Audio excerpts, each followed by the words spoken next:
Welcome back to Misunderstood. I'm your host, Rachel Yucatel. So this week, Hulu put out a 4-part series called The Secrets of Hillsong, which documents a global megachurch and their descent into scandal.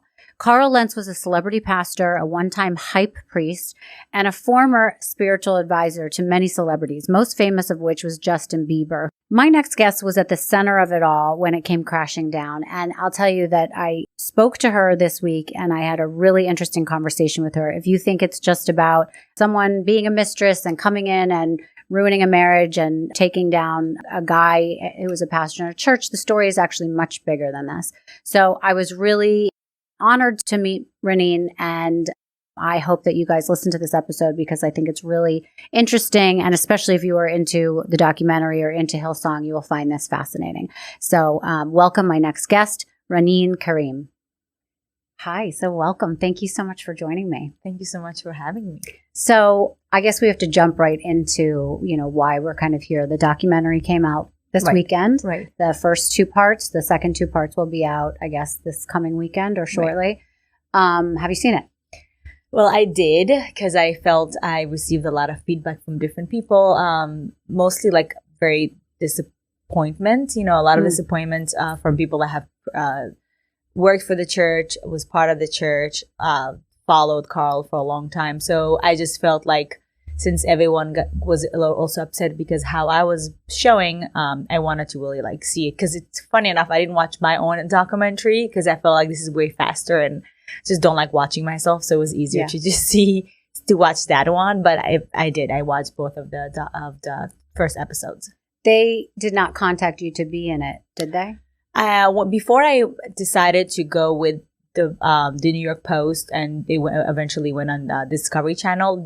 I had the reporter who actually interviewed me for Vanity Fair reach out to me. I wasn't sure if he's going to do that with them, but I feel like it was in the works. Mm-hmm. So he didn't give me a guarantee as for if they're gonna pay me for my time. So of course that I didn't want to do for free anymore. So I decided to just go ahead and work with the Post. And I believe that he is part of it. That's why eventually they end up doing the documentary. Yeah. But yeah, so I wasn't sure if that was for that, but I'm sure it was. So this documentary, it's the first time that Carl Lentz has spoken out, right? In 3 years or something? 2 years, yes. 2 years. Okay. So what was that like hearing in his words how he thought things went down? I mean, I'm going to be honest because when I watched it, it was a lot of tears from his end and his wife's, and he likes to cry a lot. So I was really laughing when I watched it because I was like, he cried in front of me so many times. So I just don't think if his tears are genuine. Mm-hmm. I don't think, it's not surprising, to be honest, from everything that it was showing. And the way he spoke about it, I feel like he knew everything from the beginning because you cannot be in just a big system and big, church like that and not knowing exactly what's going on for so many years. So I just know that it got to a point where he had to hide for 2 years and not say anything because he probably got paid to keep it quiet. But then it's easier to come back and just throw all the blame on somebody else. Right. So had you ever been to Hillsong Church? Funny enough, before I met him, I was going through a divorce, and one of my best friends, I was going through a lot of, things with my ex-husband, and she wanted to help me, and she took me there. They had one in 14th Street in Union Square, and I didn't know nothing about it because, I'm not even Christian. Let's put it that way. I'm Muslim. I grew up, Muslim in every aspect, and I was very open to how can I heal myself. And for me, it's like if I went to the church, not because I believe I'm Christian, it's because there's something beautiful about being around people that can somewhere heal you if it's through a Bible or Quran, whatever. So I went there out of wanted to heal, not because I was really wanted to be a Christian or convert or anything like that.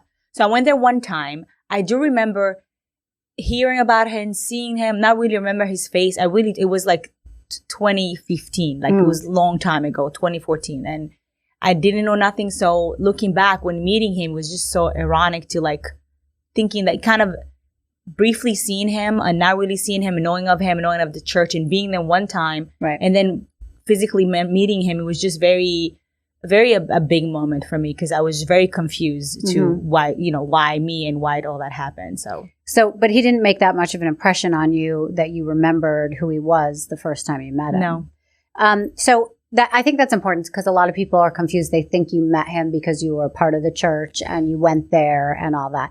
Why don't you start with the story of how you guys met?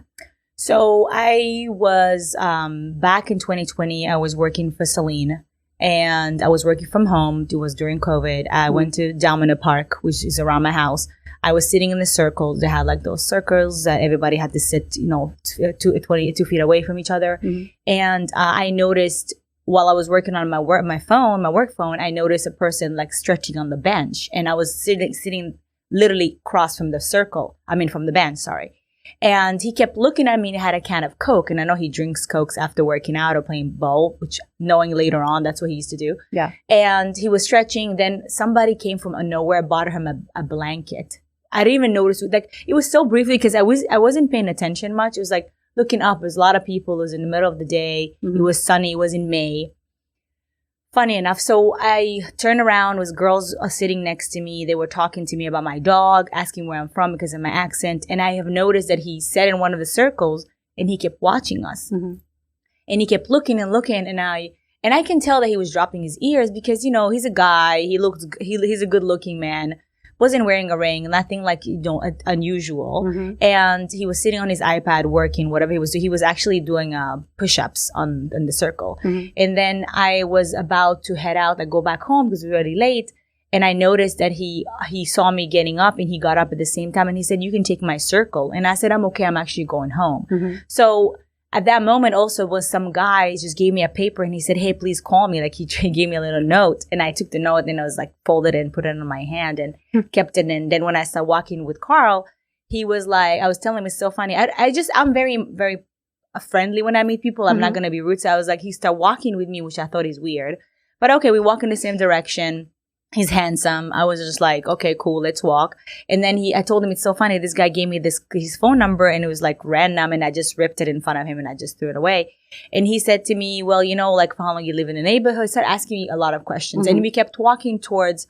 So I found out later on that the first time they had the church was in this area on Kent and it was one of those big buildings. And he walked that direction. Okay. So when I asked him, "I saw somebody bring you a blanket," he said, "Yeah, I used to live around here for 10 years. Mm-hmm. And then we walked and we got to a corner where I had to go up back to my house. And he went back to those big buildings and he gave me his phone and he said, because we talked about his age, we talked about different things. Mm-hmm. And then he was very curious. He asked me a lot more questions more than I asked him. And I don't mind sharing, but I felt like he was being nosy, so I didn't want to talk too much. But then he said he handed me his phone and he opened his notes. Mm-hmm. And he asked me to write my number on his notes. And I thought it's really strange. And I'm like, okay, he's 41. Maybe he's a little old in his brain. So maybe I'm just I'm going to follow his lead, whatever. So I wrote my number.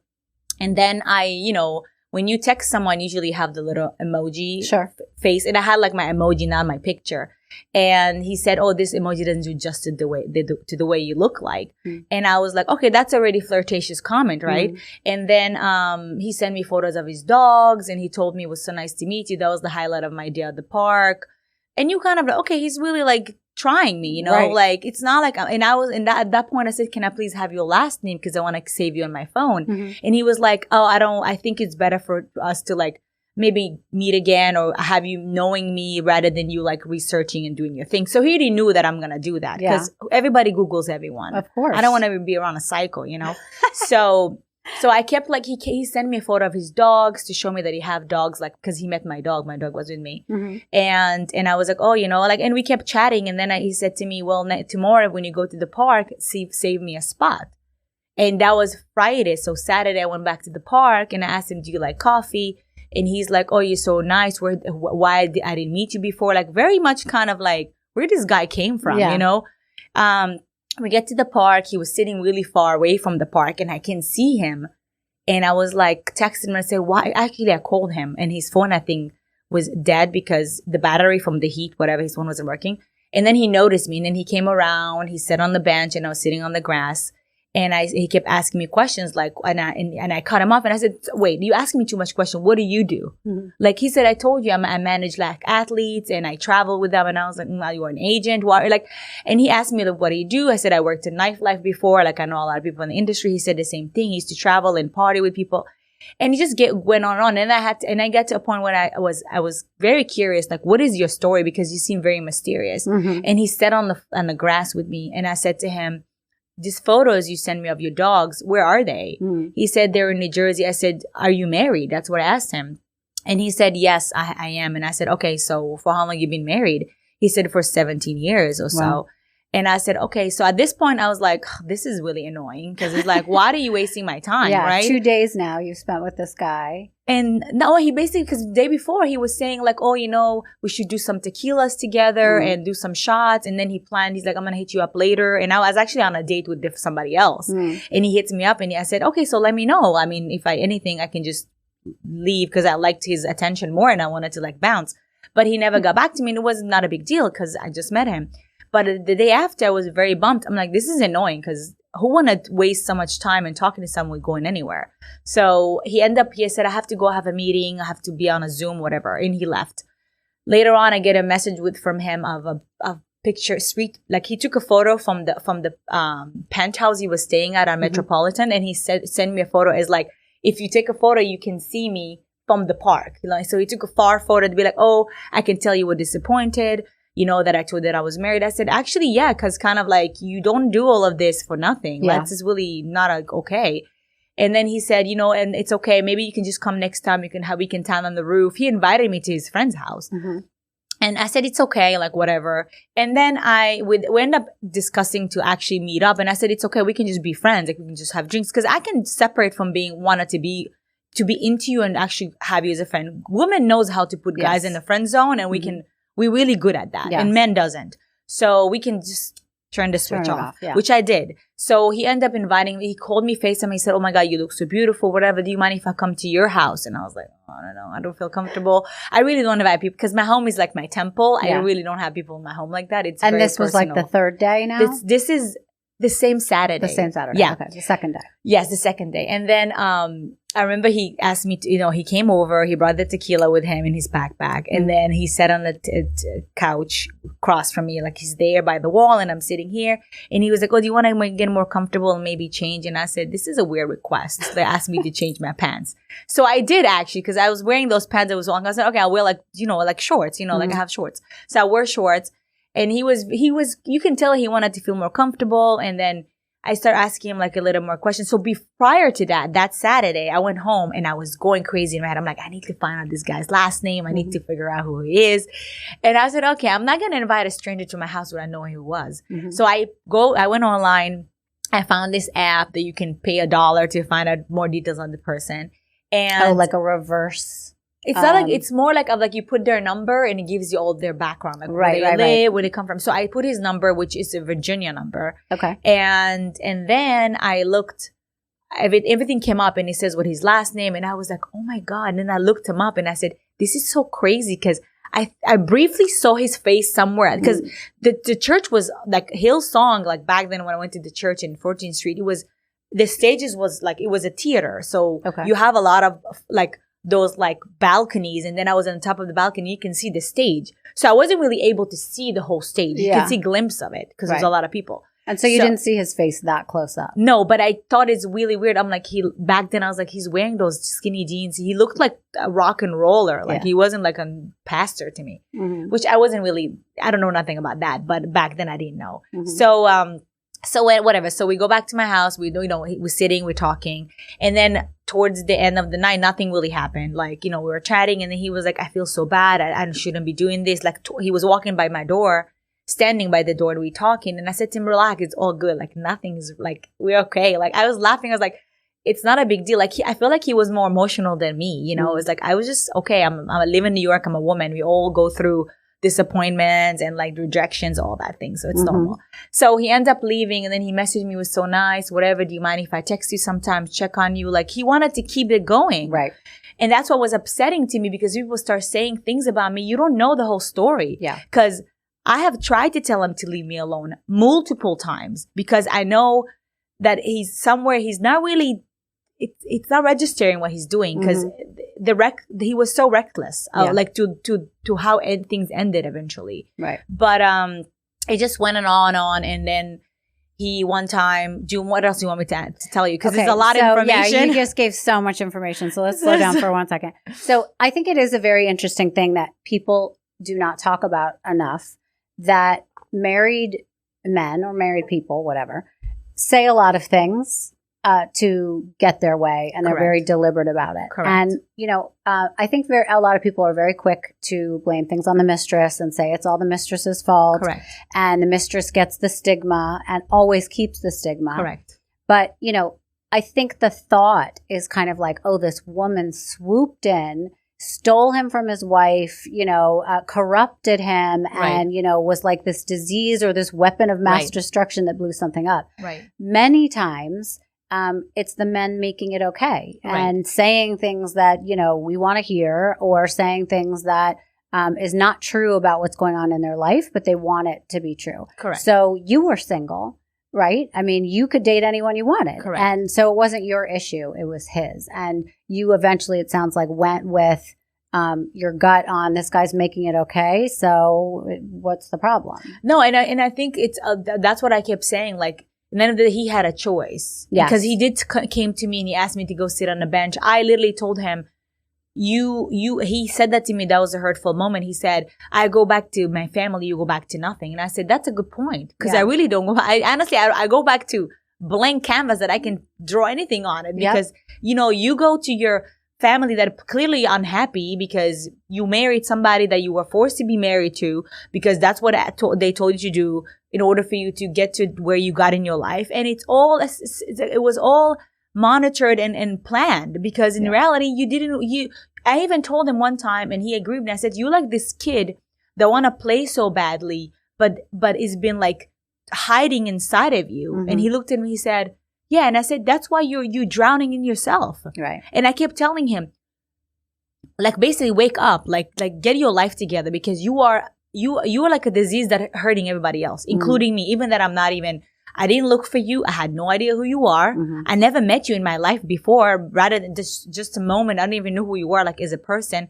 I'm not even a Christian. There's so many elements that come into play where I really did not look for this person. And people think that I looked him up, DM'd him. Like, I never knew him. Mm-hmm. If I didn't see him at the park, I'll probably never see him again. Right. Right. So it's just really upsetting, because I get those messages sometimes where, like, home wreck and I'm this and I'm that. How, when clearly this documentary talks about how he had a relationship with his nanny. Yeah. So we need to stop here, because people nowadays need to thank me for what happened to that church, because otherwise people will be abused, used, there's so much damage that's been done that they need to sit here and say, thank you, Ranin, for what happened. Right. Not come at me and make me feel somewhere bad about it. Right. So, and for people that don't really know the story, what ended up happening is your affair was what took his career down. Correct. Right. How did people find out about what happened? So basically, around the last time we kind of spoke, okay, so everything fell down, and I think it's end of December. Mm-hmm. And maybe October or December, around that time. I really cannot remember the dates. But before that, his daughter was going through something, because he did reach out to me in September. And when I told him to stop contact me, and he was kind of like, I'm contacting you. I know you're going to delete the message, but I don't know who to talk to. And I feel like, because you care about me, I want to believe you care about me, that my daughter tried to take her life away. And he just shared something so personal, which I was blown away. And I even told my friend, I don't even know how to respond to this, because if I was his wife, I'll be pissed, because he shouldn't be talking about his personal life. Because he's sharing something so private between the two of them with you. Yeah. Right. But then he wanted me to have empathy and sympathy. So that's the only way I can respond to him. Yeah. So after that after the situation, I fell into it again. I was mean to him, and I was kind of like telling him that he's so selfish. He's just trying to find a way to get at my attention. And he did. Yeah. Because I'm not an evil person. I'm not going to just ignore, be like, fuck you and fuck your family, But I did respond. And I said, I'm here for you if you need anything, whatever. And after that, we went back to the routine of, like, he's like, it's so bizarre. I cannot even explain to you how it just felt like he was really in a dark place, but he kept, like, wanted to be cared for. And like, so he kept coming back. He will like say, I'm staying or where my daughter is like in the clinic, but I'm going to drive a car and come see you. And he did. And to the point where, which really upset me, because I'm like, if you really loved your family and you care about your wife the way you speak about her, why did you find it okay to stay at Justin Bieber's house 2 blocks away from my house and ride his motorbike and come to my house at 11 o'clock at night while your wife is at his house? Right. So this how things got really reckless, as I said, and to the point where Hillsong, kind of like whoever was at the church was looking into his iCloud and they saw the exchange of text messages between me and him. Got it. And that's how eventually he messaged me. And he sent me a video. He wanted to come over that one day. And then I told him, like, don't put me on a time frame because doesn't work like that. So then I told him that, because I could come from this. I'm like, just let's not do it because it got to a point where we're stretching it too much. And I'm in and out of this. It was too much. So were you in love with him? Do you think he was in love with you? Okay. I think today when I look at it from a different angle, I would say it was more of like being fascinated or like obsession. Yeah. Because I was something that it was secret for him. And he talked about a documentary. He's just born into like the secret thing, talking about his abuse and all that stuff. So I just think it was something that he needed to be his, like something private or something that he can feel like that it just, I don't know. It's something some people love to have secrets because it makes them feel alive. Yeah. And I think that's why he needed it. Right. And honestly, if things didn't blow up the way they did, he will probably never stop. I had my roommate seen him riding the bike outside my house. And he told me, he's like, I was hoping to see you through in the trash that I can bump into you when I told him not to talk to me anymore. This is how I felt like people didn't see those perspectives. Because honestly, Rachel, I didn't tell too much about what happened between us because I didn't want to destroy him. I didn't want to get into details because he was like, I think he was in love with me in a sense where like, I haven't seen somebody so wanted to be involved. Like he came to my friend's house, waited for me downstairs. He wanted to talk to me. Like he was outside my building taking pictures, telling me he was there, but I didn't want to open the door. Like this is, I don't know if it's obsession, but like the needness of like, just to be loved and want to be loved and be noticed, And I think that's like a kid that never got attention from his mother, Yeah, it's so interesting that you say all this because, I mean, if you're like looking at it from a psychological perspective, this is a guy who is on stage who people are obsessed with. I mean, people stand, 7,000 people deep in a line to go see this man and hear him speak. And frankly, he was amazing. Yeah. You can see it in the documentary. I went once. I'll tell you my story in a second about when I met him. Yeah. But, that is his calling in the way that he is very good. Whatever the intention is behind it doesn't matter for a second, but the way he is a public speaker, the way he's an actor, sort of, the way he creates, this effortless way to take faith into your life and preach to other people and have people who may not even believe in that. But by the end, you're like, wow, I feel something that I didn't know I could feel, whether it's they're interested in God or whether they just feel at home with the group next to them, whatever it is, there's something magical about him and what he did. So I get that like so many people are in love with him. What I think is interesting about men like him, and I've met men like him, I know them very well. They are used to people putting them on a pedestal and they don't realize, or people, civilians sort of don't realize these people are just normal people at the end of the day. And they need to be loved in a way that like they want to be known, but not known for the stuff that people put them on a pedestal for. They want someone who knows intimate details of them because that makes them feel loved. And it's real love. And I think people really don't understand that because that is something that is missing in a lot of these men's life, people's life that I think are on this pedestal that people are obsessed with, and they almost feel like they can't live up to it. And they don't really believe that in themselves, or they're living off the high of that. But when they go home, his wife's asking him to take out the trash, put the kids to bed. He's not on a pedestal for his wife, you know? No. So I think it's, people forget that, they do crave an intimate relationship with someone, whether it's their wife, whether it's somebody else, to feel that feeling, because I think a lot of those types of people are very lonely, has been my experience. And dealing with some issues that we end up seeing in the documentary. And the documentary was really interesting because he comes out from a perspective of having not spoken for 2 years, like you said. Right. Everyone's kind of wondered what happened to him. And he, everyone kind of thought, if you think of Hillsong and Carl Lentz, that the scandal revolved around him and, you basically, or the affair. Right. But what we've come to see is that was just like a crack in the glass, wall or whatever of what happened with the church. Correct. Because it was so much bigger of an issue. And the issue for him, I think, listen, men cheat all the time, women cheat all the time. Right. I don't think, in this day and age, it's that, uncommon. Right.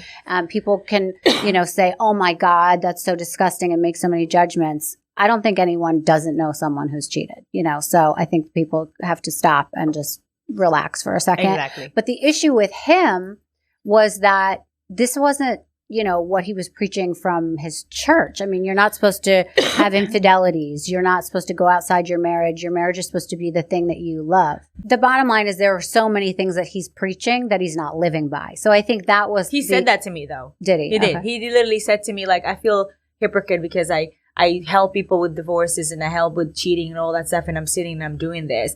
He had moments where he sat on the edge of my bed and he cried and he said, I'm 41, and it's he was disappointed. He knew that I don't know, he had a feeling when he was sitting there that, when you hear somebody that they know that their life is about to crack, but they're not giving you a reason, they know that something is about to blow up, but they just cannot pinpoint it. It's just, he had a fefeeling that there's an end to this, but it's going to end really bad. And he just said, he's like, my wife is amazing. And I'm 41 and I feel like my life is just it's all, he's just took you can tell that he have a lot of weight on his shoulders. Yeah. He was a lot going on where when the last time we spoke to each other for an hour after he went to shock therapy in Nashville, he said he feels relieved. He feel like it's over. This is done. Now I can just lay there and just, just be quiet. He needed that, So speaking of that, that's very interesting. So after this whole thing blew up publicly, I mean, he told you about it first, right? He said this is going to come out, or how did he? He just had a feeling, it was maybe 2 weeks, 3 weeks before that, when he sat on the edge of my bed and he said that. But then later on, when Hillsong found all the images, whatever, because he did say to me, this is what he said. I'm telling you, I feel like it's a chapters. One time he said to me, he see himself that he's not going to do this for too long. He's not going to be a pastor for too long. Or he said, we're going to give ourselves maybe another 5 years and then something else is going to happen. Oh, we're going to give ourselves 10 years. So I think he was hitting the 10 years. I think it was more of a 10 years because they did do 10 years in New York or something. Yeah. It was an amount of time that they already have done. And he kind of in the back of his head, it sounds like he knew he's going to resign, or he knew it's going to go somewhere else. He knew there was an end to something. Right. And he did say that in the documentary. So everything, I feel like what he said to me, I already knew. What he said now, I already knew that. There was parts of truth in there. Yes. Yeah. But it was hard for me to believe him because he's such a good liar. It's hard. It was just he said things that he wanted to believe himself saying, Yeah. And I just think I understand. Listen, when I watch this documentary, I understand the impact he had on him, the pressure and where he was. And as you said before, when you have so much to show and have people following you and seeing you as this powerful person, you don't know how to be vulnerable. You don't know how to just sit there and be stagnant. You feel like you're constantly moving because you need to please others, but you don't never please yourself. Right. And I think he kind of got lost in the mix. And I did say that I really hope he saved himself. That's what I said in my interview in Good Morning America. I said, I hope that he eventually heals and he fixed himself. Right. Because he's really damaged. Not only because of the church, because it is a choice. I'm sorry. At the end of the day, you chose to be part of a huge mega church that the foundation with the abuse, with Brian Houston's dad. I honestly, this is one of the things that upsets me the most, where you swear in your kids, but you were part of a system that abused kids. That makes you a predator too. That makes you, I don't know, if you knew that was it and you've been in the system for so long, you were supportive of that. Do you think he knew? Did he ever talk to you about it? Yes, I think there's no way they didn't know about that. There's no way. Why would all of a sudden? And for people that are listening that don't know, explain what you're talking about with Brian Houston. So Brian Houston's dad. Brian Houston is the founder of Hillsong. Yeah. And Brian Houston, father, allegedly like molested like one of the kids at the church. And a 7-year-old. A 7-year-old, yeah. And then he never went to trial, and his father eventually passed away. And then now, after of what happened this past 2 years, Brian Houston actually is going to court for his father's, situation, whatever. He had to actually step down from the church. First, and then, But thank God. I mean, think about it. Why? I was telling myself, why did I have to come with my story for it to all crumble down and fall for have a little more justice? Actually, because the father of the child that got molested, money was offered to him. Oh, wow. And they tried to give him, to shut him off and not talk. And I think years after he did speak about it. I think there's a documentary about him somewhere on YouTube. I remember that I watched it. It was briefly. But to think that this is all had to go down years after when the father's not even in the world anymore. Yeah. So it's pretty messed up. I'm sorry. I just don't see anything right with it. Well, also it's crazy because Brian Houston was the one that let go of Carl, who was the biggest thing. I mean, that's why people, and he let him go, and he said it was for moral issues and that he wasn't following the morality of the church. When here's a guy who ended up having to leave the church, I think within a year or two later, because it was found out he was having infidelities, that, the church was, allegedly corrupt with financial issues or misconduct.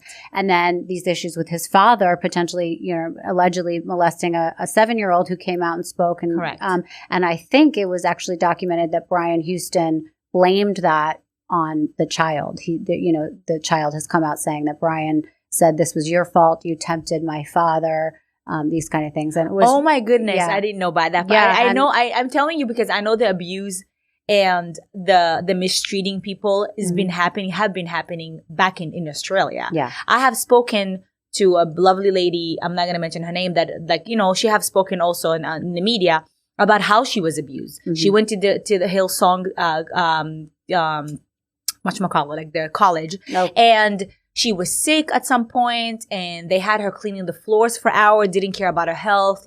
So many awful stories where she was dating a guy in the church and they didn't like that they dated each other because she didn't look too white for them because her hair color was different. And they had her breaking up with this person and having this person marrying somebody else. It's very, very, it's all about control and how they monitor and who's going with who.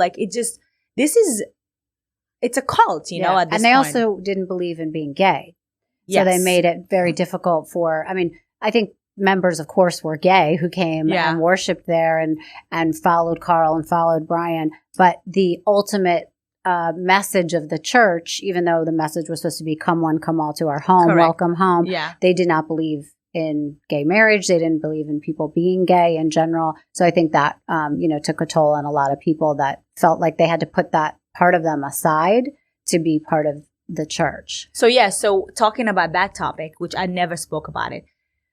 So there's a lot of bisexuals, gay that used to go to the church. And when things start, things happened back then when things was exposed, I know that, a lot of people was hurt from that. And there was one girl that basically started to harass me on social media. It got to a point where I had to involve the police because she was gay, and she had also mental issues, and then to think that that was her leader. She loved him so much. She used to go to church every Sunday. She used to go and sit in the front listening to him talking. And imagine going from having this person that you felt that he was supportive of your community, loves you, you are welcome, this is home, to vanish. Yeah. And it got to a place where I felt I was haunted and blamed because I took this person from her pedestal, and a lot of people in her position, especially if you feel like you're already not accepted in the world, and then you don't get accepted in the church. Yeah. That takes a lot of mental toll on people. Of course. I've seen she was a big thing because I was scared for my life because she literally, I seen her in my neighborhood. She threatened me. It was really scary. Where I needed to I had to contact her friend and tell her she needs to leave me alone because I don't know, eventually it's going to come to my house. So it's just this one moment made me realize how a lot of people like her feels the same way, you know? And also when I watched the documentary, I have heard people talking about how, yeah, they made you feel like you belong. They had actually a gay person working for the church and his boyfriend. And then when they went on a show, he actually was so proud to say that he was part of Hillsong. And then Brian Houston went ahead and had a statement that they don't support gay people. Mm-hmm. And he claimed that he denied that somebody in the church is actually gay. And it was just when, like, it didn't make sense because it's just like, they still trying to be cool and open-minded, but then the foundation of the church is very old school. Mm-hmm. It's very like what the Bible is and how it needs to be, because it's basically being gay it's a sin, right? It's equal to death for them. Right. And I don't know. It's crazy.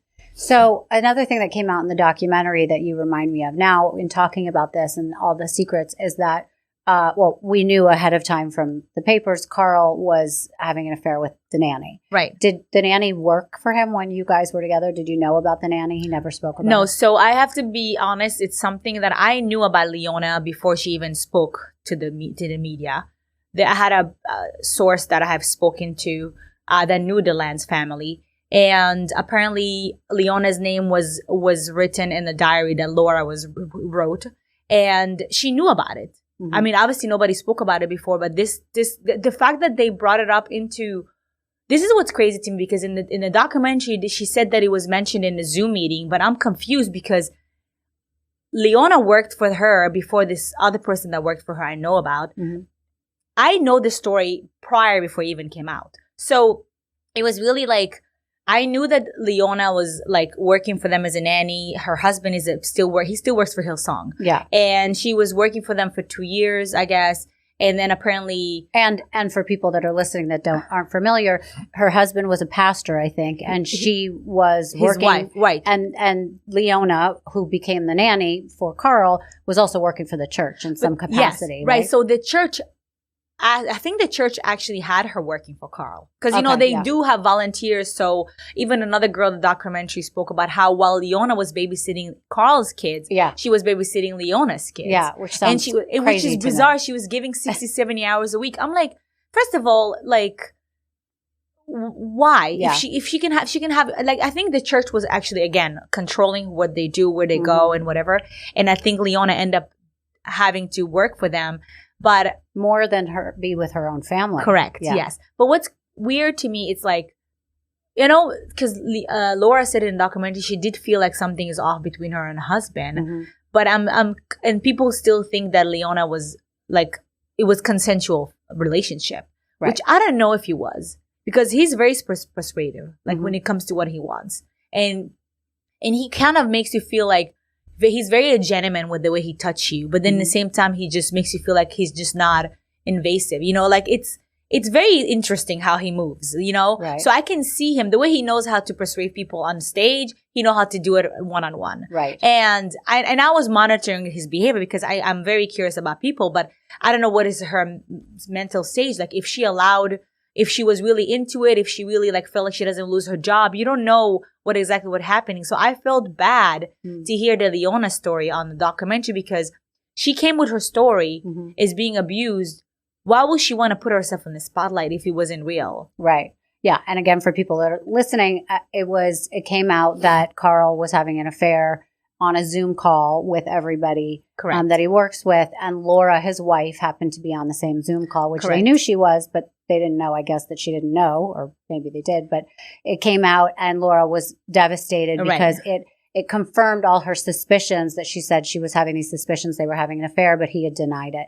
So that was devastating to her. Right. She said in the documentary that before that she had found them in a quote unquote compromising position. Correct. I don't know what that means, but where she pushed Carl and then she punched Leona in the face. Right. And then Leona continued to work there, which is crazy. They must have like convinced her that she was mistaken. Maybe they just brainwashed her. I just don't know. I feel like when you hear the stories from everyone, from people who worked for the church, like directly or not directly, like the power this church had, or the people that work for it, it's incredible. Because if somebody punched me, I'm never going to come back to work for you. Right. Right. Of course. You punch her back. Like, I mean, you like the fact that she used to put her like pride and ego aside and came back to work.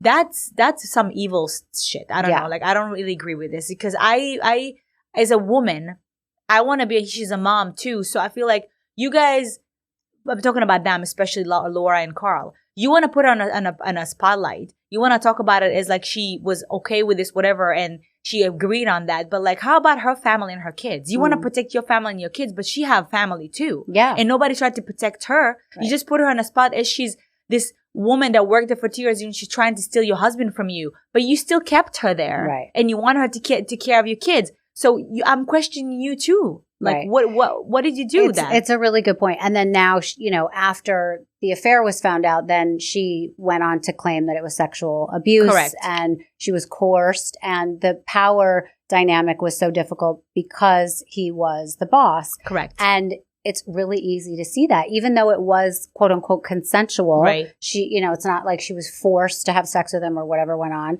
But I think at the end of the day, she felt that it was in her best interest to continue a relationship where she would be kicked out of the church, which for many people, it's their whole lives. Yeah. I mean, the way you hear people talk about being in that church, being a member of the church, not even working for the church, but it has changed their life. So I can't imagine how difficult that would have been for her if she felt like she was going to lose her job if that relationship didn't continue.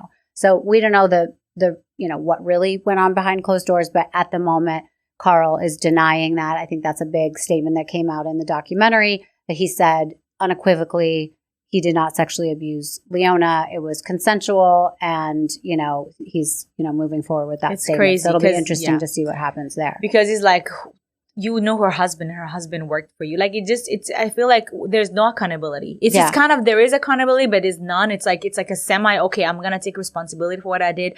But it's really like, and then you can hear it because 1 minute he'll say, well, I was wrong. I know I'm in fault in things, but then let's blame Hillsong. Let's blame Brian Houston. He just takes it, like, he's kind of shifting everything. Like, it's a wishy-washy. That's what I noticed the whole documentary. It didn't feel like, it just kind of like, feel bad for me. I look miserable. I look bad now. I went through shit. Great. Like, I just don't feel there's a genuine behind everything. The whole time the documentary was going on, I didn't hear none of her, Laura, or because she was a pastor too, or her husband saying, we're sorry for what we have done to people that follow us. We're sorry that, that we led, anyone wrong. Like, just, there's no apology. Yeah. There's no apology. And the issue is that they let down so many people who loved them, gave their whole life to them, believed everything they said, and then they weren't living that reality. I think that was what really hurt people.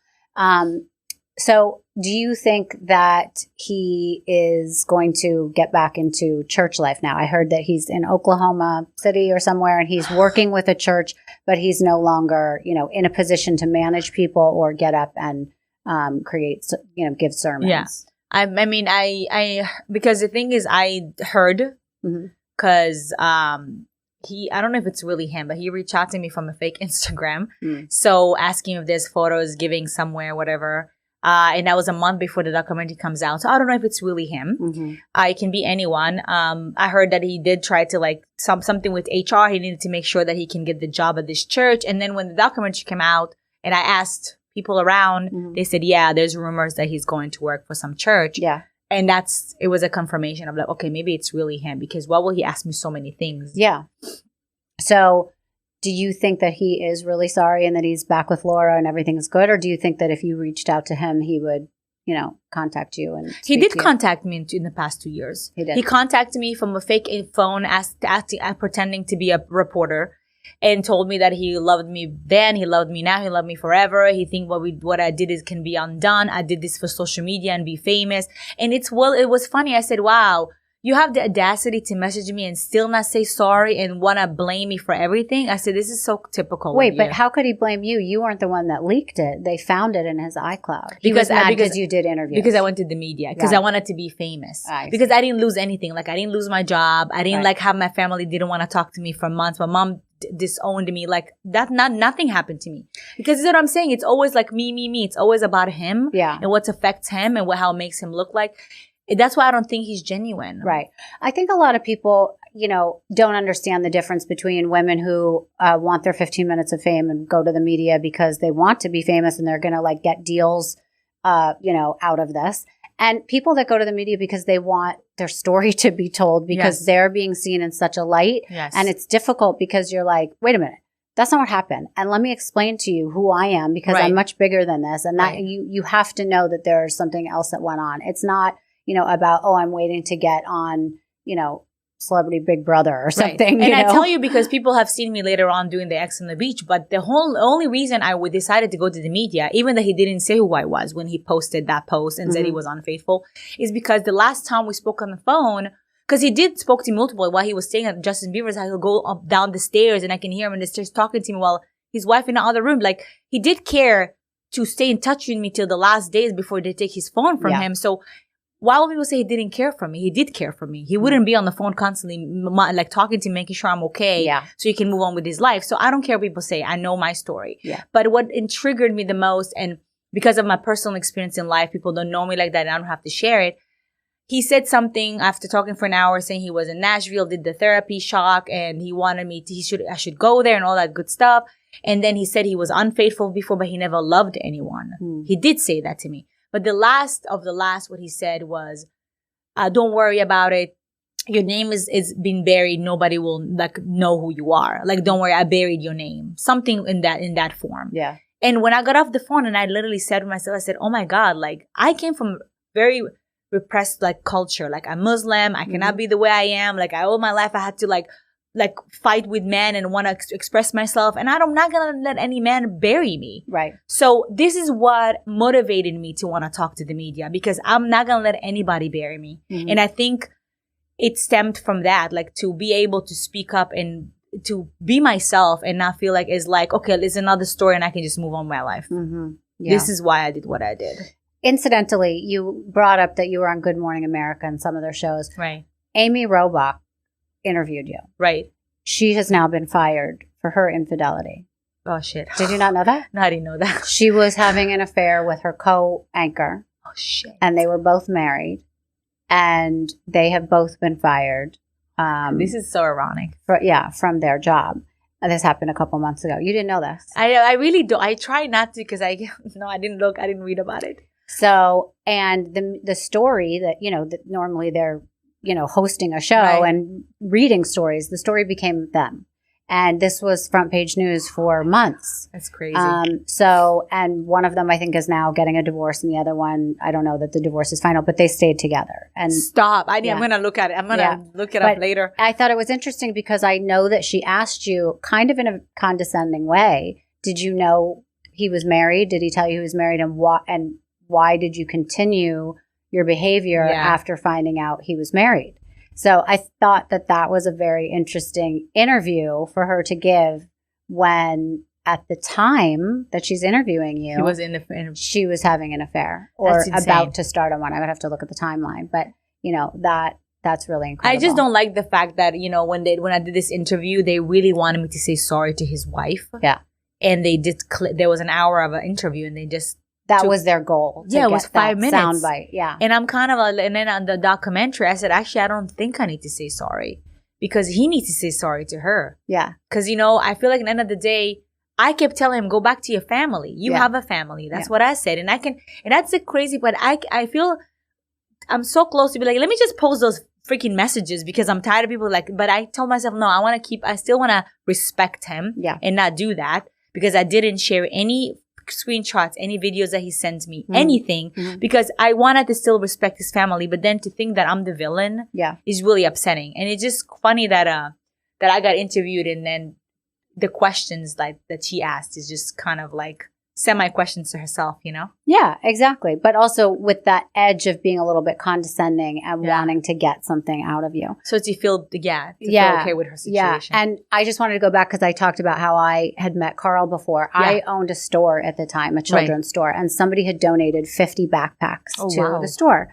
And somehow somebody mentioned, you should donate them to a church and you should donate them to Hillsong. Right. And I had never heard of it. So I knew somebody that was a junior pastor. Right. And they said, you'd have to meet Carl and his wife and you can donate it to them. So they set it up that I brought a friend of mine and her husband, and we went around and we saw that there was a line around the block. I guess this was on 34th Street. Yeah. And I got a text saying, come to our VIP door in the back. And I felt like this looked like a nightclub that was run like a church. Even to tell you go to the VIP, it just already tells like this is not a normal church. Yeah, it was crazy. I'd never seen anything like that. So we go to the back door and it like bangs open like you're on Broadway kind of. You know what I mean? Like somebody famous comes out. Yes. And first of all, the first thing I noticed was how good looking everybody was. And I mentioned it to the couple I was with. I said, what is going on in here? This seems like staged. A fashion show. Yeah, it's like staged. Everyone is so hip and cool. That's and crazy. All the guys we saw on the back staircase that worked there that we were being introduced to really quick all had skinny jeans, black jeans on, skinny tight jeans, boots, leather jackets. They were all over 6 feet tall. And they literally all looked like Calvin Klein models or whatever. Seriously, and you're just like, what is happening here? Anyways, they put us in like the second row. Right. And the band started. And I look around me on either side. And it's even better looking people than I saw when I walked in. I'm like, who are all these people? I don't get it. Are they doing this for us to get us to donate the backpack? Because we're going to do it anyway. I just thought it was odd. So then the band starts and the lights go down and it's dark and it's, lit so perfect and everyone knows every word to the song and the songs are like you're in a rock concert. Wow. And my friend's husband, who works on Wall Street, takes out his phone. I'm like, Raji, put that down. And he was like, no, I'm seeing how much this place is making. So for the next 45 minutes, he's like thinking of all the things that they're spending money on, but all the ways that they're making money, how many times they ask for donations or whatever. And he's whispering to us, oh my God, this is such a moneymaker. This is incredible. This is nuts. And we're looking around, people are singing and they all have their hands stretched out and they're all singing and it's glory to God and Jesus in Jesus's name. And I'm looking at my friend Diana. I'm like, this is really insane. Like these people are nuts. I will tell you, at the end of that hour, Diana and I had our hands up. We're like, in Jesus' name, we're coming every Sunday. And Raji, who is, from Lebanon, is not somebody who goes to church all the time. He's like, this is amazing, but this is a cult. There's something wrong with it is. This. I mean, listen, I've been in churches. I was married before my ex-husband. A family took me to church, and I have 2 Bibles at home, and and I used to read it, and he used to send me verses, and like I love people that are in the spiritual place. Like that's a beautiful thing. But when it gets to a point where like I even in a documentary I saw that if you donate money to Hillsong, you get to have coffee with Brian Houston. Like, what is that? Like, you get bullet points. Like, you kind of like, it just was bizarre to me that they using this to like really wanted to make money and grow with the money, but now like it wasn't something that was helpful for somebody else. Like, where is the money? Where does the money goes? Right. Like, did you try to build homes, schools? Yeah. Give it to poor people? Like, where did the money go? That's a good question, because what happened after is they led us up to the green room. Oh, shoot. And we saw a bunch of celebrities. This famous green room. Yes. We saw a bunch of celebrities sitting there, and Carl's there and Laura's there. And they come up to us and I explain, that I had these 50 backpacks, not with me, but I want to donate them. And he was like, oh my God, thank you so much. That's amazing. It's so amazing to meet you and all this bullshit. Yeah. And, Laura was quiet, but she was, she's a very, plain but pretty girl. Yeah. And, so just, impressive also because she stood out in the room too. But I was like, okay, so I'll be in touch and I'll get you the backpacks.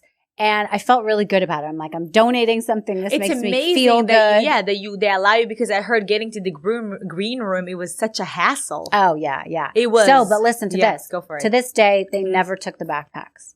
I thought that was crazy. So we had a really hard time. So they didn't send anybody to No, never sent anybody, never followed up on any calls. They just want money. They just want money. They didn't want the donations. And, they kept talking about how they had all these kids in different countries that needed stuff. And I thought it was a red flag that they never followed up on that. And that didn't seem important to them. Yeah. And that's so upsetting. I never went back. But when I left, I had that high of like, this is amazing. I want to be part of this and help out by donating. And then it went down and down though, because I thought something was wrong by the fact that they didn't want what I had to offer. Yeah. So, that was. You were smart. So you already catched on Yeah, that. well, Some other people that come, like, because he kept saying in the documentary, we want to save people that are lost. And I looked at him, and I was giggling. I said to myself, you're such a lost person yourself. Like, the lost will find the lost because it's too hard for you to find yourself. So it's easy to find other people, right? Yeah, healthy people aren't looking for salvation. No. It's just people that are really looking for something. And listen, that's a universal theme. We're all looking for something, right? Yeah. But you have to be careful with where you get your information, where you get your love, where you get your fulfillment. Yeah.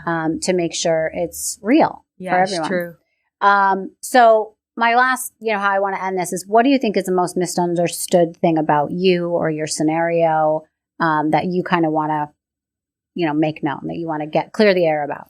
That I'm not a bad person. I didn't do this from an evil place. I did this to redeem myself from what happened, to set the tone, I guess, from women. Like, if you feel like you're in a place where, like, you fell into it and happened to be involved, then you know that it wasn't right for you, but then you want to do good after what happened, and you go about it in a certain way. There's no room to be judged. Like I want to feel that what I have done is really come from a place of helping whoever is going through a rough time, or doesn't be like nobody hears them. It doesn't feel like they have support, because I know how hard it is to want to speak up and feel ashamed. I don't feel ashamed of what happened. I regret it. Yes, I don't feel ashamed, and I'm sure you understand my point of view. It's not like there's no shame. I feel like I learned so much from it, and now I feel like people come to me. Yeah. And it's funny, for 2 years I had so many people reach out to me, and I did mention that to you before, men and women, and they were like, please give me answer. Did Carl used to do drugs? Did he smoke marijuana? I want to know. I used to go to church and give my money. And we're talking about guys that works in Wall Street, like, with money. Like, I felt bad. I couldn't answer everyone. So I feel like today, after 2 years, I want to be able to have a voice for whoever want to talk and not be scared, because it's still necessary. Because as you said, when you come from a place of that church and any like environment like that, the same style of environment, you just really feel trapped and you don't have the voice. So I feel like maybe this is what I want people to remember me, right, and know me as. Yeah, and I think in speaking to you for the last hour, I think it'll come across and people will hear who you are as a person, and I think it's okay to judge you as a person based on what they hear from your mouth, but not from how the media writes you up or how you've been portrayed. So because they used a lot of provocative photos of me on social media. I'm kind of like, I'm not ugly, like you're living your life in a bathing suit or something. Literally. And I was kind of like, I'm an artist, I'm a jewelry designer. I'm a creative person. This is not only me. Right. And it sucks because like you can be so many things. Right. And you could be sexual and beautiful. Right. And that doesn't intelligent doesn't mean, that doesn't mean that you are this like threat to every other woman out there. Correct. So I do think that is an important lesson. Exactly. So people don't think that we're like just looking for married men, out there. It's not the point. So I don't wish for anybody to go through betrayal, because I was cheated on, in my recent relationship, and my ex is dating his girl he cheated on me with. So I mean, I go through it, and it's fine. This is part of life, and I'm not going to sit and say I'm great and everything's beautiful and nothing bad happened to me. Yes. Right. But, I mean, I just want to say that I feel for what happened to their family, and I feel what happened to somebody who got abused. And I'm a person. I have feelings. Like, I care, So I don't want it to feel like I did this because I'm trying to get famous. If I want to be famous, I would have done more, and I didn't. So just keep it like that. Right. Okay. Well, I appreciate you. Thank you I so think much. Your whole story is very interesting, and you are interesting. So I wish you the best. Oh, incidentally, what are you up to next? Like, what are you working on? What are you doing? If people want to reach out to you, how can they find you? Well, I'm on Instagram. Like right now, I'm just working on my business. I just, work more about my brand. There's nothing really like. You're still a jewelry designer? I'm a jewelry designer. Yeah. Okay. So, and what's the name of your company? It's called Wahidan, which is means one in Arabic. Oh, beautiful. Yeah. Thank you. Wow, I love that. Okay, and what kind of jewelry? There's like a part of the collection inspired by me being Egyptian. It's a lot of gold pieces with diamonds and gemstones, and then the other collection inspired by exotic bugs. Oh, so it's kind of the pretty and ugly, Yeah. Yeah, I love that. Okay, can people find you on your Instagram Yes. if they want to reach out? Yes. And you read your messages? Yes. You And I read do your get DMs? like on my Instagram, on my business account, my website, you can actually contact me there. Okay. You can come to my showroom. I have a showroom in Brooklyn. You can come see my stuff. Awesome. Yeah. Thank you so much. Okay, the second 2 parts of the documentary will be out this week. Yeah. And so, we'll see what happens in those. I know. But people should watch it. I do think it's interesting. If you're into cults, if you're into religion, if you're into scandals, sort of like a true crime mix of everything. It is. But I really felt for the first episode, I'm not gonna lie, I did cry a little bit because when I heard the volunteers and people that gave their life to the church, and the way they're like, people didn't have money to pay their bills, and like they traveled and they were part of the ministry, and like they were doing the music, and it was just very heartbreaking to see like how much time they gave. Yeah. And then this all like just falling apart, and then like no recognition, no like love and thank you. It did, and then you see all the money flowing, and it just really heartbroken. This is what really, really made me sad. Yeah. The other part with Carl and his wife, I didn't care about it, but like, but I was really sad for the people. Yeah. Mostly because I know I'm a foreigner. I came here when I was 23. I built my life by myself, and I know how hard it is to be here. New York is not a cheap place. Yeah. And they say that in the documentary too. It's not easy to live here. Yeah. And to take from the little people, it's just devastating. Right. That's one of the things that I was really like hurt by. Yeah. Okay. So you and I will talk after the second 2 episodes, and we'll see how we think. Gotta go. Okay, cool. Okay. Thank you so much. My pleasure. Thank you for having me. Thank you so much for listening to our podcast, Misunderstood with Rachel Yucatel. Please be sure to subscribe to the show and give us a 5-star rating and review if you like what you hear. You can support the show by joining our Patreon at patreon.com/misunderstood with Rachel Yucatel. Do you have ideas for the show or guests that you want us to reach out to? Please email us at info_misunderstoodpodcast@gmail.com. Thank you so much, and I can't wait to see you next time.